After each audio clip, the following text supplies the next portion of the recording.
El 6 de septiembre de 1930, un golpe de Estado irrumpió por primera vez en la historia nacional. Para ese entonces, la explotación del petróleo era un tema ya instalado en la agenda política. ¿Qué pasó con el petróleo después del golpe de Estado? Se siguió adelante con el proceso de estatización llevado a cabo por Irigoyen. Se favoreció a las empresas privadas internacionales. Estos son los temas del programa de hoy.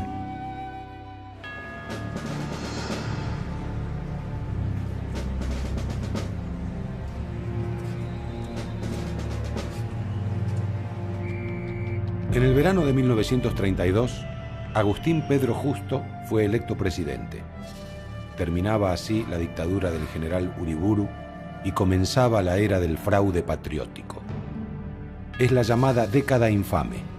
Hasta 1943 se impondrían sistemáticamente los candidatos del Partido Conservador, miembros y defensores de los intereses de la burguesía terrateniente que había controlado el país desde 1880. En materia petrolera, paradójicamente, fueron años de grandes avances.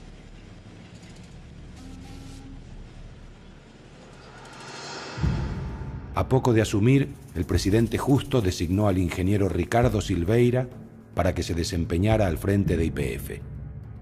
Silveira ocuparía el cargo durante 11 años. Continuaría la obra de Mosconi, fortaleciendo la política petrolera estatal en un contexto de crisis económica mundial. Se lo resumo con 3 palabras. 30 al 32, olla popular. La Intendencia, que había sido intervenida varias veces, en cuyas intervenciones intervino en 2 de ellas activamente el general Mosconi, pidió a las empresas colaboración. Las empresas, el petróleo estaba en baja, no había venta, no se producía, echaban gente. Era el negocio. No rinde, se echa. La diferencia está en que justo cuando viene después, no echa a las multinacionales, pero tampoco destroza YPF. Al contrario. Lo nombra a Silveira, que es un mosconiano de lujo, que le permite seguir creciendo a YPF. Es decir, la fuerza de YPF era espectacular. Es un continuador de Mosconi. Más moderado, no tenía tanta influencia militar, porque con Justo desaparece, por lo menos en la superficie, la influencia militar en la conducción de YPF. En la práctica hay una continuidad, sobre todo en YPF, quizá a veces en muchas ocasiones en contra del propio Poder Ejecutivo. Gobierno y oposición coincidían en que era necesaria una nueva legislación para el petróleo. Fue así que el Congreso aprobó el nuevo reglamento de YPF, dándole grandes atribuciones. Podía controlar la exploración, explotación, transporte, refinación y comercialización del petróleo y sus derivados. Debía aportar al Estado el 10% de sus ganancias y un 5% a los empleados. YPF tampoco pagaría derechos de importación ni impuestos sobre sus inmuebles. Por otra parte, el reglamento le imponía condiciones. Las compras tenían que ser autorizadas por el Poder Ejecutivo y la empresa petrolera no podía fijar el precio de sus productos ni los sueldos de su personal. El buen funcionamiento de YPF dependía entonces de las relaciones con el gobierno de turno y el Ministerio de Agricultura. Justo envió al Congreso un proyecto de ley petrolera. Siguiendo la política que Mosconi había defendido en la década de los 20, la ley se ubicaba en una posición intermedia entre la estatización completa del petróleo y la entrega a los privados. El derecho sobre los yacimientos dependería de su ubicación. Podían ser federales, del Estado nacional o provinciales. En cuanto a la explotación, podía ser privada, pública o mixta. La explotación pública o mixta se haría a través de YPF. Después de algunos cambios, la ley se aprobó en 1935. Finalmente, el Estado podía controlar el petróleo argentino.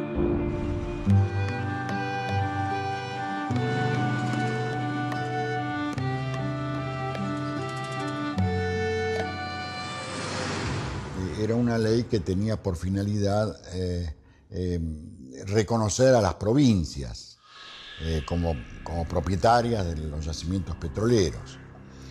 Pero hubo una política muy hábil de convenios entre la nación y las provincias, entre YPF y las provincias, por las cuales en la práctica, con excepción de Salta, en la práctica las provincias le daban a YPF la autorización para explotar, comercializar, etc.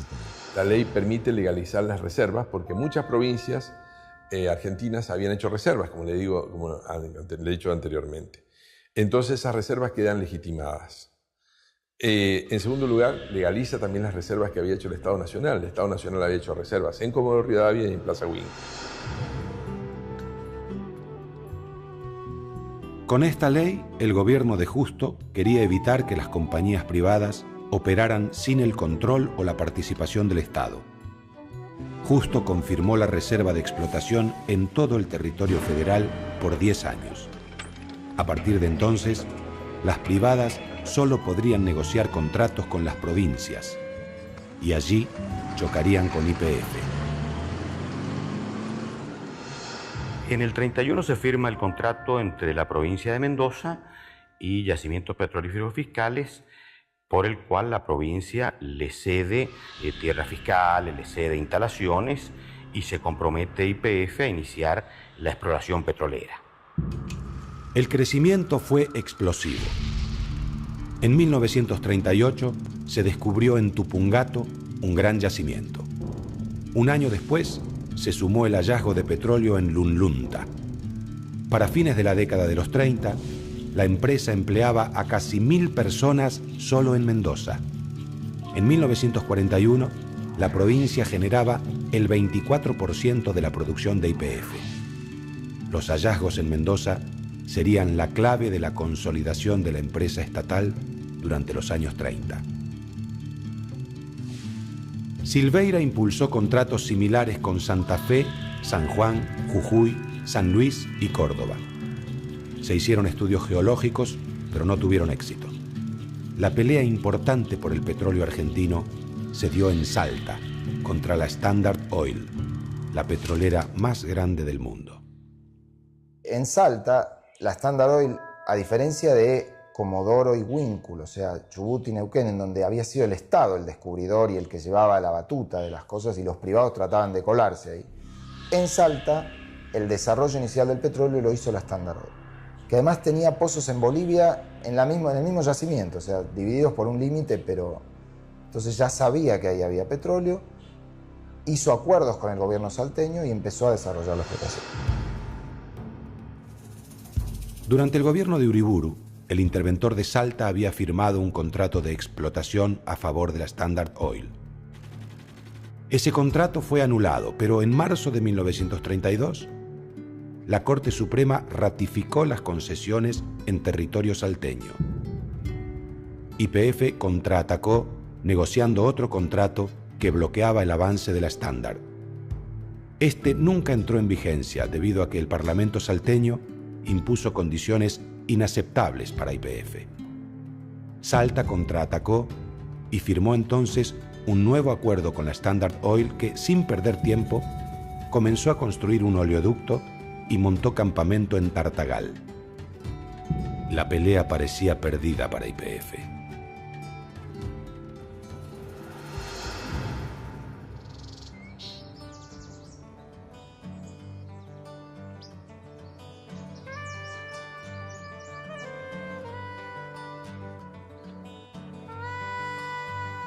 Y se sacaba el petróleo de Bolivia, se lo destilaba en la quena, seguía al sur y llegaba a Asunción del Paraguay.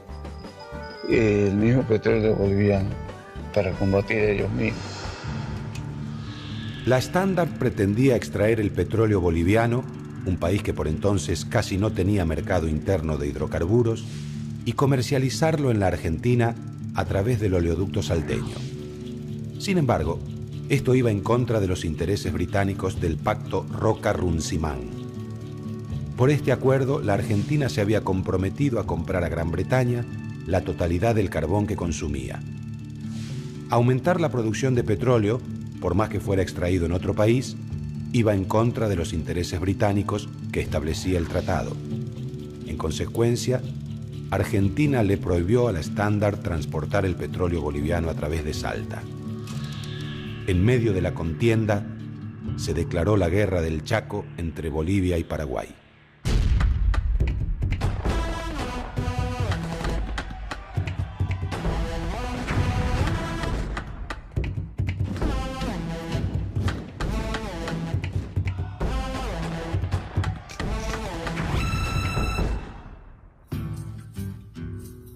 Paraguay y Bolivia se disputaban los territorios del Gran Chaco desde el siglo XIX, una zona árida y sin valor económico. Bolivia, además, buscaba una salida al mar a través del río Paraguay, después de haberla perdido en la Guerra del Pacífico con Chile. El conflicto se precipitó cuando la Standard halló petróleo en el Chaco boliviano. Se supuso entonces que el yacimiento se extendía por debajo de la zona en disputa hacia el este, del otro lado de la frontera paraguaya. El Chaco se convirtió en un territorio valioso. Se desató una guerra sangrienta y cruel en la que murieron 40.000 personas. Por un lado, Bolivia y la Standard Oil norteamericana. Por otro, Paraguay y la anglo-holandesa Royal Dutch Shell. Una guerra con olor a petróleo.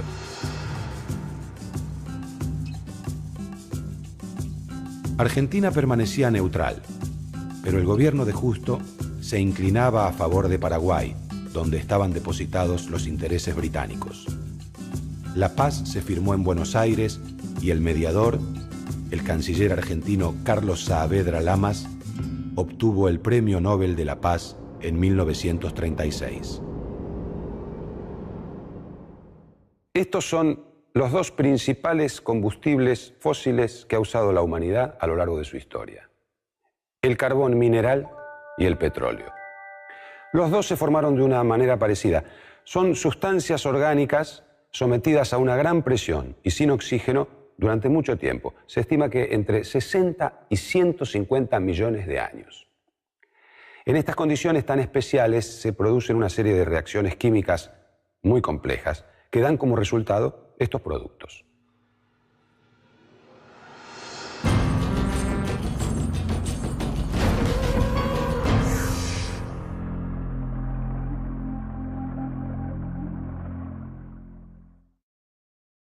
Si bien el carbón y el petróleo se formaron de manera similar y en las mismas condiciones, son muy distintos. ¿Cuáles son las diferencias? Se cree que cuando hay mayor presencia de material vegetal, el resultado es el carbón. Y que cuando hay mayor presencia de material animal, el resultado es el petróleo. Según los científicos, el petróleo se formó a partir de restos de plancton y de animales marinos sepultados durante millones de años. En los años 30, YPF era líder en producción de crudo, pero el negocio de los combustibles líquidos, naftas y querosén continuaba en manos de las transnacionales, especialmente la Standard Oil.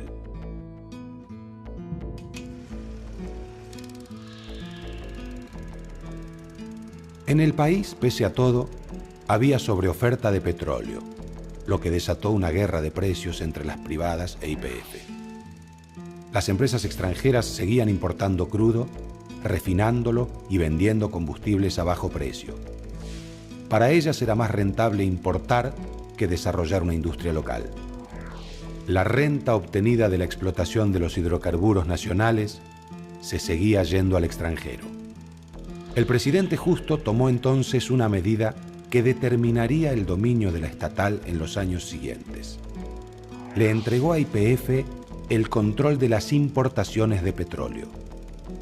Fue un éxito.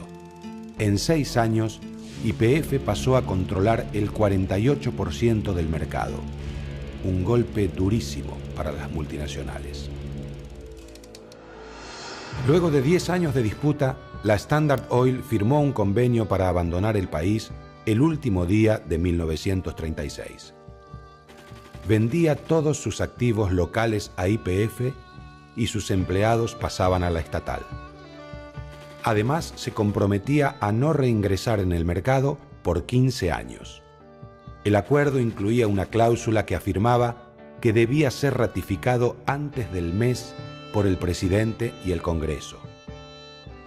Cuando esto finalmente se hizo, el 21 de enero de 1937, ya era tarde. La Standard había hecho uso de la cláusula y se había quedado en el país operando en la refinación y venta de combustible al público hasta nuestros días con la marca Esso. El Estado obtuvo el control de los hidrocarburos, pero nunca se logró expulsar a las petroleras transnacionales.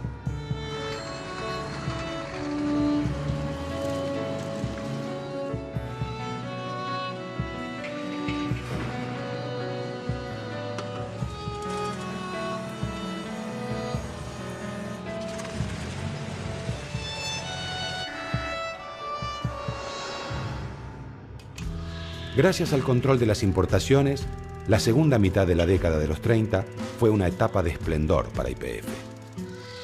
Aunque el monopolio del Estado no se concretó, las empresas privadas fueron relegadas a un rol secundario.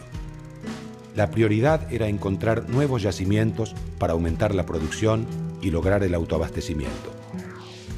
Se intensificaron las exploraciones y se hicieron importantes hallazgos en Mendoza, Salta, Neuquén y Chubut, en la zona de Comodoro Rivadavia y en Santa Cruz.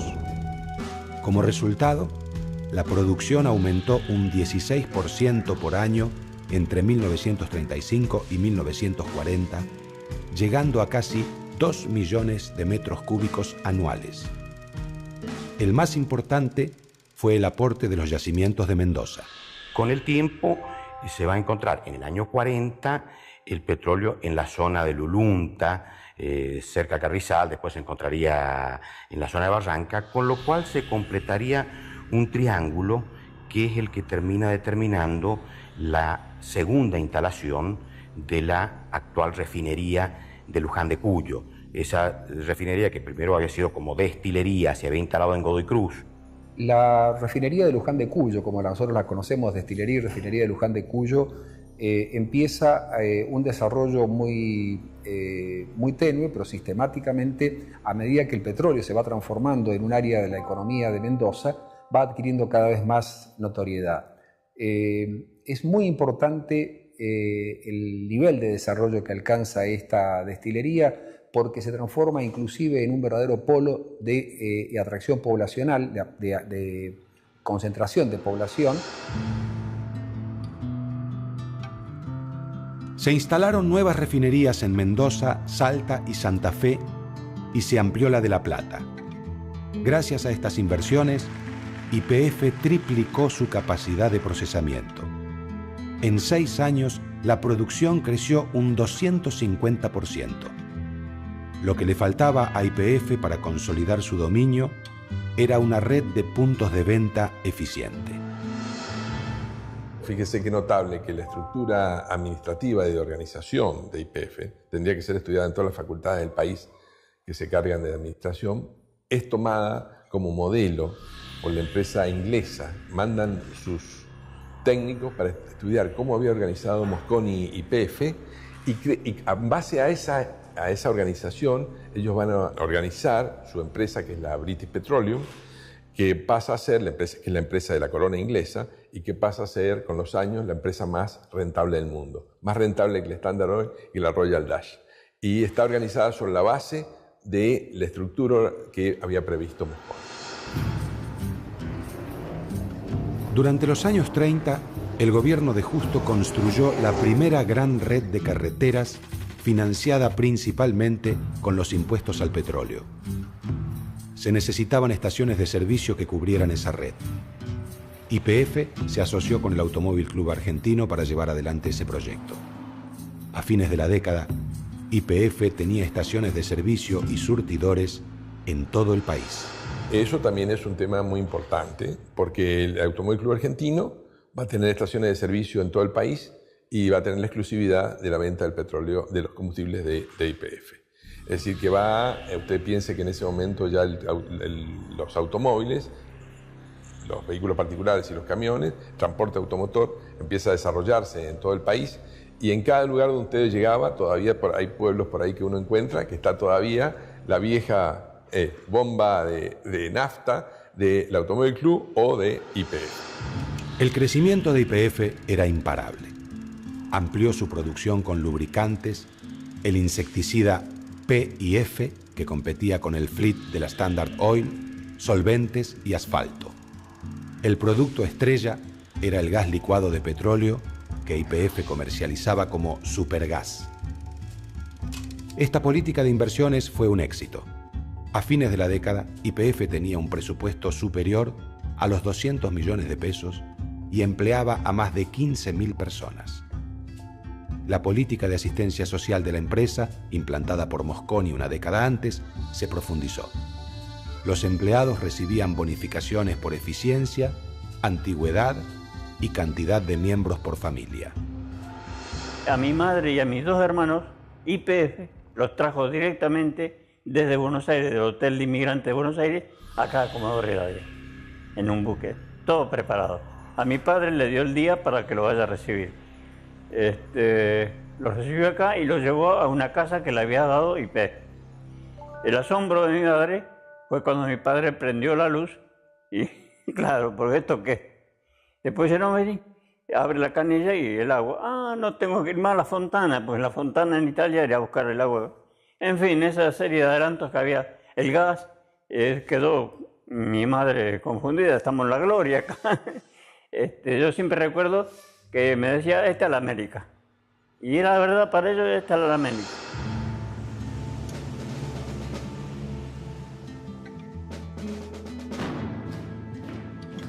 Cuando comenzó la Segunda Guerra Mundial, el proyecto de Mosconi de mantener el petróleo argentino bajo el control del Estado parecía haberse realizado. YPF era un modelo de lo que debería ser una empresa estatal.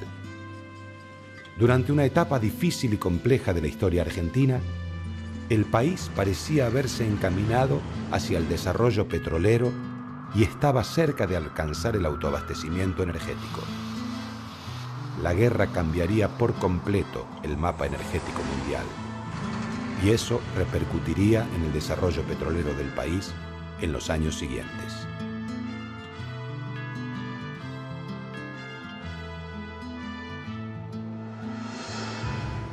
En las estaciones de servicio, la nafta y el gasoil se venden por litro. El petróleo se vende por barril. La capacidad de un barril es de 159 litros, que equivale a 42 galones. El galón es la medida con la que se comercializaba el petróleo en los Estados Unidos en el siglo XIX. En la actualidad, un barril de petróleo oscila alrededor de los $100 y va en aumento. Es muy posible que la realidad de los próximos años esté determinada por las variaciones que tenga este precio. Por hoy fue todo. Hasta la próxima.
En el verano de 1932, Agustín Pedro Justo fue electo presidente. Terminaba así la dictadura del general Uriburu y comenzaba la era del fraude patriótico. Es la llamada década infame. Hasta 1943 se impondrían sistemáticamente los candidatos del Partido Conservador, miembros y defensores de los intereses de la burguesía terrateniente que había controlado el país desde 1880. En materia petrolera, paradójicamente, fueron años de grandes avances.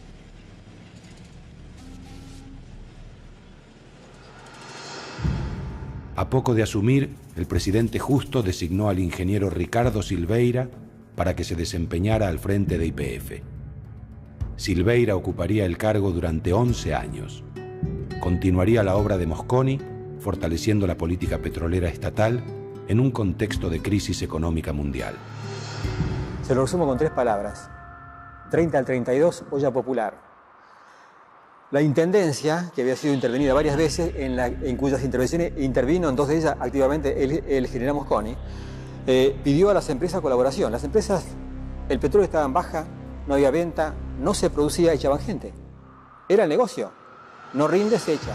La diferencia está en que justo cuando viene después, no echa a las multinacionales, pero tampoco destroza YPF. Al contrario, lo nombra a Silveira, que es un mosconiano de lujo, que le permite seguir creciendo a YPF. Es decir, la fuerza de YPF era espectacular. Es un continuador de Mosconi. Más moderado, no tenía tanta influencia militar, porque con Justo desaparece, por lo menos en la superficie, la influencia militar en la conducción de YPF. En la práctica hay una continuidad, sobre todo en YPF, quizá a veces en muchas ocasiones en contra del propio Poder Ejecutivo. Gobierno y oposición coincidían en que era necesaria una nueva legislación para el petróleo. Fue así que el Congreso aprobó el nuevo reglamento de YPF, dándole grandes atribuciones. Podía controlar la exploración, explotación, transporte, refinación y comercialización del petróleo y sus derivados. Debía aportar al Estado el 10% de sus ganancias y un 5% a los empleados. YPF tampoco pagaría derechos de importación ni impuestos sobre sus inmuebles. Por otra parte, el reglamento le imponía condiciones. Las compras tenían que ser autorizadas por el Poder Ejecutivo y la empresa petrolera no podía fijar el precio de sus productos ni los sueldos de su personal. El buen funcionamiento de YPF dependía entonces de las relaciones con el gobierno de turno y el Ministerio de Agricultura. Justo envió al Congreso un proyecto de ley petrolera. Siguiendo la política que Mosconi había defendido en la década de los 20, la ley se ubicaba en una posición intermedia entre la estatización completa del petróleo y la entrega a los privados. El derecho sobre los yacimientos dependería de su ubicación.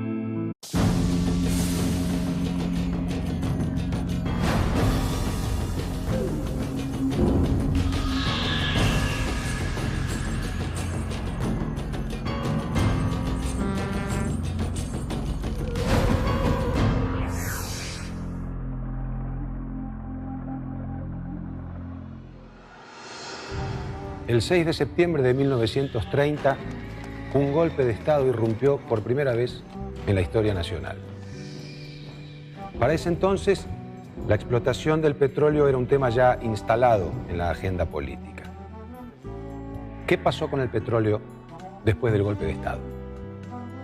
Se siguió adelante con el proceso de estatización llevado a cabo por Irigoyen, se favoreció a las empresas privadas internacionales. Estos son los temas del programa de hoy.